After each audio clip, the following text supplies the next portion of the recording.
Hello, all you film freaks and movie maniacs out there. My name is Nolan Carr, and I'd like to welcome you to the go-to podcast for all things cinema.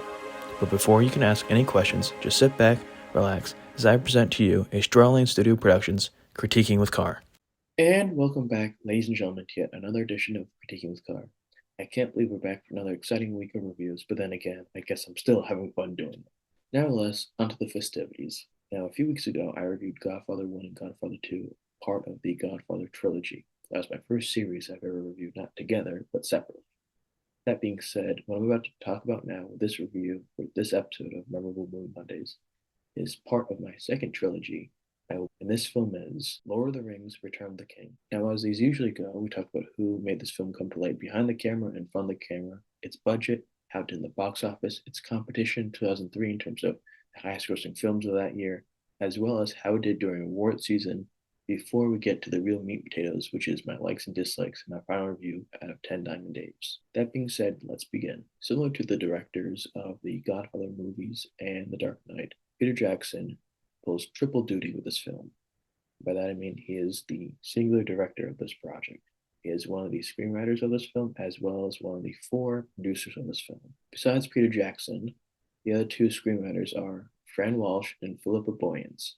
Of course, this movie is based off the book called The Return of the King by J.R.R. Tolkien. The other two producers of this film are Barry M. Osborne and Fran Walsh, who also join Peter Jackson. Starring in this film, we have Elijah Wood, Ian McKellen, Liv Tyler, Viggo Mortensen, Sean Astin, Cate Blanchett, John Rhys-Davies, Bernard Hill, Billy Boyd, Dominic Monaghan, Orlando Bloom, Hugo Weaving, Miranda Otto, David Winham, Carl Urban, John Noble, Andy Serkis, Ian Holm, and John Bean. The cinematographer for this film was Andrew Lesney. This film was edited by two people whose names are Jamie Selkirk and the other was Jabez Olson. This wonderful music was done by Howard Stone, and the production companies for this film were New Line Cinema and Wingnut Films, and it was distributed by Warner Bros. Pictures. It was first released on December 1st of 2003 at the Embassy Theatre in New Zealand, December 17th of 2003 in the United States, and December 18th of 2003 in New Zealand. It runs at 201 minutes, which is a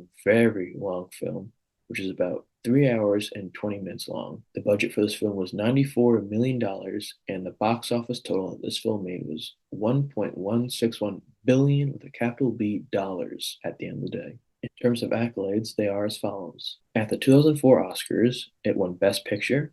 Peter Jackson won Best Director. Fran Walsh, Philippa Boyens, and Peter Jackson won Best Adapted Screenplay. It won Best Art Direction, Best Costume Design, Best Film Editing, Best Makeup. Howard Stone won Best Original Score. It won Best Original Song for Into the West. It also won Best Sound Mixing, Best Art Direction, and Best Visual Effects. At the 2004 BAFTA Awards, it won Best Film. Peter Jackson won Best Direction. Fran Walsh, Philippa Boyens, and Peter Jackson won Best Adapted Screenplay. Howard Stone won Best Original Score. It won Best Cinematography, Best Editing, Best Makeup and Hair, Best Costume Design, Best Production Design, Best Sound, Best Visual Effects, and Best Original Song for Into the West. At the 2004 Golden Globe Awards, it won Best Motion Picture for a Drama. Peter Jackson won Best Director. Howard Stone won Best Original Score. It was nominated for Best Original Song for Into the West. At the 2004 Screen Actor Guild Awards, it won Outstanding Performance by a Cast in a Motion Picture. At the 2004 Critics' Choice Movie Awards, it won Best Picture, Best Director for Peter Jackson, Best Art Direction, Best Editing. It was nominated for Best Acting Ensemble, Best Cinematography, Best Costume Design, Best Makeup, Best Score. At the 2003 Satellite Awards, it won Best Motion Picture for a Drama. Peter Jackson won Best Director. Fran Walsh, Philippa Boyens, and Peter Jackson won Best Adapted Screenplay. Howard Stone won Best Original Score, and it won Best Original Song for Into the West. It was also nominated for Best Art Direction and Production Design, Best Cinematography, Best Costume Design, Best Film Editing, Best Sound Editing and Mixing, Best Visual Effects, and Best Makeup and Hairstyling. At the 2004 MTV Movie and TV Awards, it won Best Movie. At the 2004 Empire Awards, it won Best Film and Best Director for Peter Jackson. At the 2003 National Board of Review Awards, it won Best Film. And at the 2004 Saturn Awards, it won Best Fantasy Film, Best Director for Peter Jackson, Best Writing for Fran Walsh, Philippa Boyens, and Peter Jackson. It won Best Actor for Elijah Wood. Sean Astin also won Best Supporting Actor. Best Supporting Actress winner went to Miranda Otto. It won Best Music for Howard Stone. It won Best Costume for Gila Dixon and Richard Taylor. It won Best Makeup for Peter Owen. It won Best Special Effects for Jim Rigel, Joe Lettieri, Randall William Cook, and Alex Funk.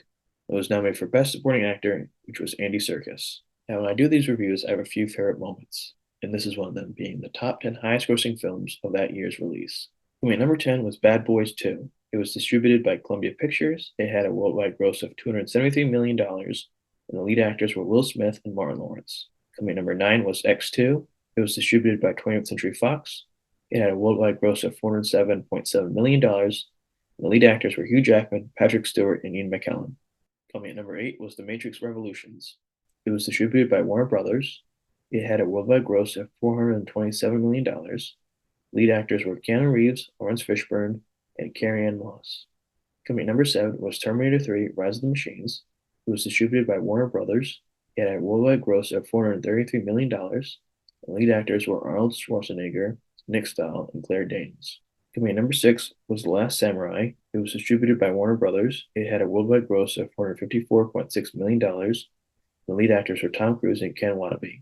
Coming at number 5 was Bruce Almighty. It was distributed by Universal Pictures. It had a worldwide gross of $484.6 million, and the lead actors were Jim Carrey and Jennifer Aniston. Coming at number 4 was Pirates of the Caribbean: The Curse of the Black Pearl. It was distributed by Walt Disney Pictures. It had a worldwide gross of $654 million, and the lead actors were Johnny Depp, Jeffrey Rush, and Orlando Bloom.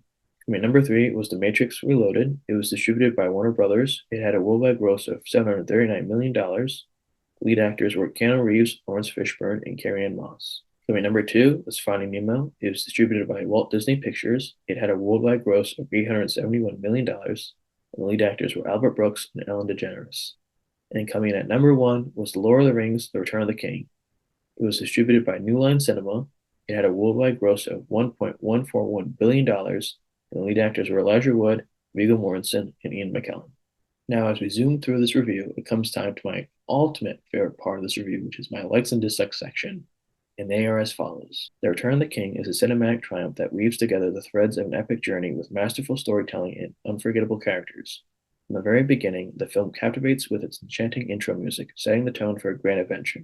The decision to delve into Gollum's tragic backstory in the opening minutes adds depth to the narrative, showcasing a commitment to character development. The Hobbit cousin duo of Pippin and Merry injects the first hour with levity and camaraderie, providing a refreshing counterbalance to the impending darkness. The film excels in portraying Gollum's dual personality, a comedic yet poignant aspect that enriches the complexity of the characters. Sam's unwavering loyalty and protectiveness towards Frodo, especially in the face of the ring's corrupting influence, contribute to the emotional core of the story. The character of Theoden emerges as a standout with his internal struggles and the weight of leadership, adding layers to the narrative. John Noble's portrayal of Lord Denethor is a highlight, realistically capturing the character's descent into despair after the loss of his favorite son Boromir. The film boasts spectacular battle sequences, notably the conflict at Gondor between orcs and the people. The dominance of the orcs and Denethor's apathy create a palpable sense of impending doom, setting the stage for an intense climax. The Pass of the Dead sequence, featuring Aragorn, Legolas, and Gimli, adds a thrilling dimension to the narrative as Aragorn leads the dead army into battle.